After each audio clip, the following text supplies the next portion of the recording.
Assalamualaikum warahmatullahi wabarakatuh. Berjumpa kembali di channel Ardhiko Ramos. Informasi terbaru kali ini bagi sahabat-sahabat P3K teknis tahun 2022.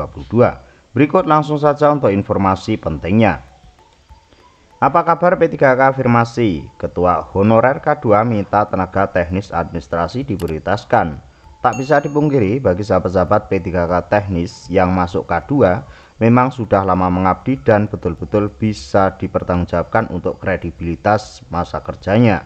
Ketua Umum Perkumpulan Honorer K2 Indonesia PHK2I Sahrudin Anto meminta pemerintah menyediakan formasi P3K 2023 untuk tenaga teknis administrasi. Tidak hanya itu, pemerintah juga didesak memberikan afirmasi bagi honorer tenaga administrasi sama seperti guru dan tenaga kesehatan. Jangan sampai seperti P3K tahun 2022 yang minim afirmasi. Sudah saatnya pemerintah memberikan formasi dan afirmasi untuk honorer teknis administrasi. Karena selama ini kami dianaktirikan, kata Udin sapaan akrab Sarihudin kepada JPNN hari ini. Dia juga mengungkapkan honorer teknis administrasi seperti kehilangan induknya. Menurut dia, guru honorer induk ialah pemerintah daerah, Kementerian Pendidikan, Kebudayaan, Riset dan Teknologi, dan Kementerian Agama. Tenaga kesehatan atau nakes honorer induknya ialah Kemenkes, penyuluh pertanian induknya Kementerian Pertanian atau Kementan. Lanjutnya, honorer teknis administrasi induknya siapa? Bingung kan? Karena semua ada di semua lintas instansi, ungkap Udin. Udin juga menduga karena induknya banyak, maka itulah yang menjadi penyebab pemerintah pusat kebingungan mengambil kebijakan. Bahkan Menpan RB Abdullah Azwar Anas pun kaget akan keberadaan mereka. Udin mengaku sedih karena sekelas Menpan RB tidak tahu soal honorer teknis administrasi.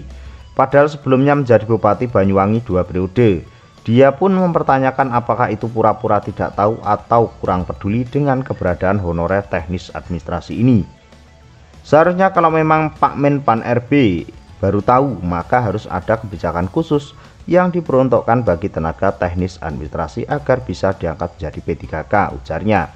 Jika dilihat dari kebijakan pemerintah selama ini, Udin mengatakan tenaga teknis hanya dipandang sebelah mata, sementara untuk guru dan nakes selalu diprioritaskan setiap tahunnya. Oleh karena itu, Udin hanya bisa berharap kepada pemerintah pusat memberikan perlakuan adil kepada masyarakat termasuk honorer teknis administrasi. Udin menyatakan bahwa pemerintah pusat dan daerah jangan sampai berpikir pendek dengan menempuh jalan mengalihkan honorer teknis administrasi ke tenaga outsourcing. Karena tidak bisa dipungkiri juga sahabat-sahabat, hadirnya tenaga teknis administrasi atau honorer teknis administrasi ini juga sangat berpengaruh pada jalannya birokrasi di negara kita. Kami sekarang menunggu kebijakan P3K afirmasi yang dijanjikan pemerintah. Teknis administrasi selama ini bekerja melaksanakan tugas birokrasi yang seharusnya dikerjakan PNS, pungkas Sahrudin Anto alias Udin. Memang kalau melihat kinerja dan beratnya pekerjaan dari P3K atau honorer teknis ini ya sahabat-sahabat, seharusnya bukan hanya P3K, bahkan langsung bisa diangkat menjadi PNS ya sahabat-sahabat.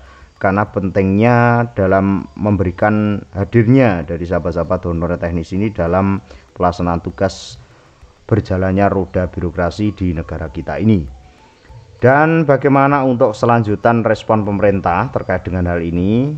Walaupun respon dari Menpan RB bahwa Menpan RB kaget bahwasanya tidak tahu menahu tentang P3K teknis ini. Bagaimana pendapat dari sahabat-sahabat? Silahkan berkomentar di bawah video ini. Mudah-mudahan informasi ini bisa bermanfaat. Pantau terus informasi terbaru di Ardhiko Ramos. Ada kurangnya maaf, wallahul muwaffiq. Wassalamualaikum warahmatullahi wabarakatuh.